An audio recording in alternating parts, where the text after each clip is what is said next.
Annem hasretine dayanamadım. Bu ayrılık yüreğimi dağladı. 6 ay boyunca gülmedi ağladı.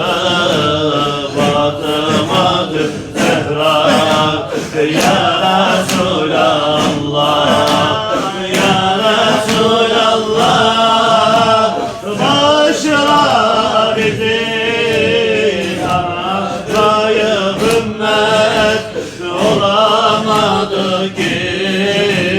Hatamız günahımız öyle de çok ki huzuruna gelmeye yüzümüz yok ki.